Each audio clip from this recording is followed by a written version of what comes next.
Hello, babies. Ray, we're going to start off a little Bruins today. We're going to do Bruins with Blake. Second time on the show, so let me go ahead and bring him in. But lots of Bruins news with your big anchor players here, and not any of it really good. No. What's going on, boys? What's up, Blake? Hey, Blake, what's going on, buddy? Not much. How we doing? Good to see you. Good to see you. Good to be back for sure. Glad Zoom didn't interrupt you and fuck your mic up and all that stuff. So yeah, I don't get it. because mine, remember it was Zoom's fault earlier. Oh, Rich? He wasn't here. Why would you make a joke that wouldn't get? He Oh, wasn't. fuck you, Rich. So Go ahead. So stupid. No Bill Blake, today? I am wildly hungover. No Bill. Blake, No Bill. No Bill. No, Bill. Bill's. We all need days off. Yeah, we all need days off from Bill, but don't get into it. It's gonna make Ray angry. He takes a lot of personal days. Blake, let's jump right into the Bruins stuff because there's a lot of stuff going on. I want to start with Marchand, his 6-game suspension for the what I would define as moronic behavior the other night against the Penguins at the end of the game. I think everyone knows what we're talking about that by now, but basically cold cocking the Penguins goalie, Jari, or giving him a little love tap, depending on who you talk to, and then poking him with the stick. Let's just start there. Your instant reaction to that Marchand incident. So it doesn't matter to me whether it's a little punch to the head or a cross check to the head or a little stick tap. It's all the same in the eyes of the NHL player safety. The roughing and high sticking was obviously stupidity, but like the motive behind it, I get. So like, what was the motive behind it? Why did he do it? It was clear that Tristan Jarry was doing something. He did slash Coyle in the midsection. That happens in every game, and people are like keying that as the main point, but that's not it. He definitely had to have been chirping throughout the entire game, something along those lines, getting in Marchand's kitchen, and it had to have been good enough to make him do what he did. I mean, that was like completely barbaric. I mean, maybe, but the point, Marchand got 6 games, which, a lot of people in Boston are saying is way too many, but he brought it on himself. The guy's been fined for over $1 million in his career. Yes. He has his 7 reputation. suspensions. My instant reaction to this, Blake, was like, it's going to be really hard to put a C on that guy's chest if Bergeron walks away this year. I mean, he's supposed to be your leader. He is your best player. And now it seems like a regression back to the little ball of hate, the little rat days. And he just can't afford to do it. And obviously he's putting the Bruins in a real bad place now with Bergeron being injured. We have the Tuukka retirement. We can get to those two things, but just to finish up on the Marchand thought, go ahead. Yeah. I do definitely think that he can still be a captain. I mean, he didn't speak with the media at all yet, but Bruce Cassidy relayed some of his words, and Don Sweeney did as well, that he is remorseful and he did think it was an immature act. And he's been saying that his whole career, but it's been a little bit less than it used to be. And I do think that this is one of those things that is going to overlap a bunch of the good things that he's done in the past. And I don't think that the people in Boston should let that happen. That's for other fans to decide what they think. We have our own narrative about Marchand because he's our player and we like him. So yeah, I think he's still going to deserve a C after all this brush is over. I mean, he's certainly a tone setter, and he's a leader. He's, if not he's a leader on there.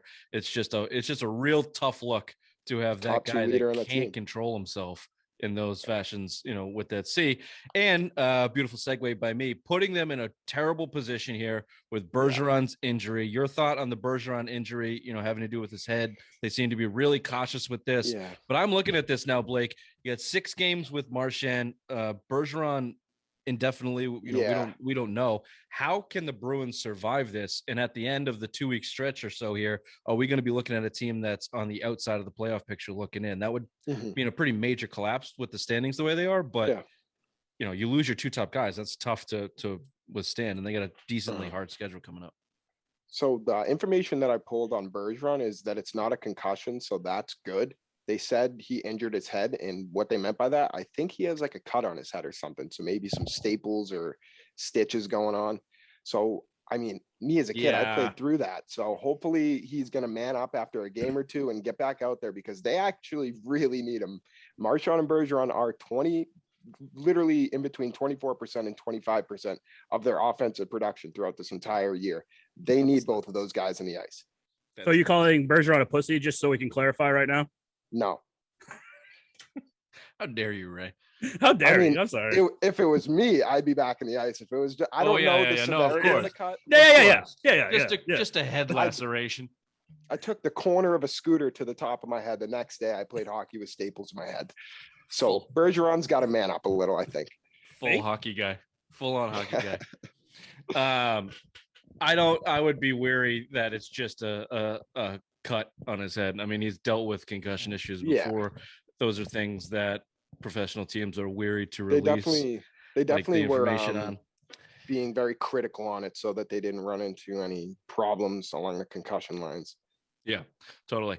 They'll have to do it without Bergeron, without Marchand, and a moment of silence for Ray in his quest for the butthole tattoo, because Tuukka Rask has finally called it quits, announced his retirement after his latest injury, and we have lost a chance to see Bill get a tattoo on his butthole.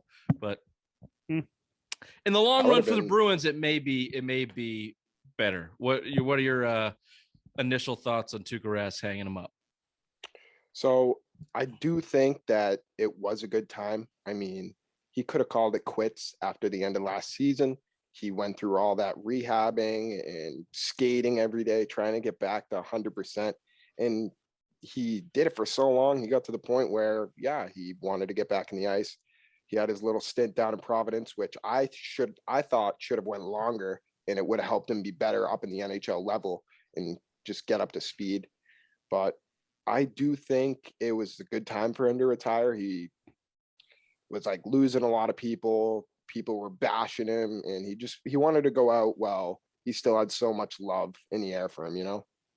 Yeah, but do you think that like tainted Swayman's stint up here, like sending him back down? No, you don't think that hurt him at all? I don't think that hurt Swayman, because we've seen Swayman he overcomes things. He's a fighter. He's a tough kid, and he loves the Bruins organization. And if he's going to go down, he knows that he's going to be back up eventually. Yeah. So he's just going to keep fighting and working hard and just improving his game. Yeah. I mean, I think in the grand scheme of things, Tuukka Rask retiring this year is better, because I wasn't on board with them bringing him back. I thought, you made the trade for Ullmark. You're paying him $5 million. You're paying him basically starter money. You have this young kid, Swayman, who at that point, through 6 games of an NHL career, looked like he was the real deal, looked like he was on trajectory to be a starter in the league. That should have been your battery. That's what you should have went with. And then bringing Tuukka back, I thought kind of threw a wrench in that.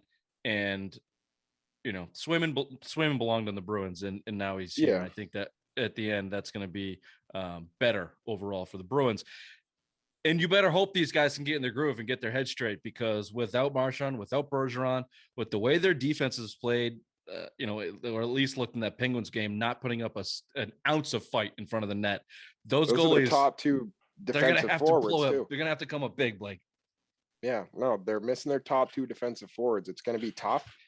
Linus Ullmark starting tonight, so he's going to have to just be on his head.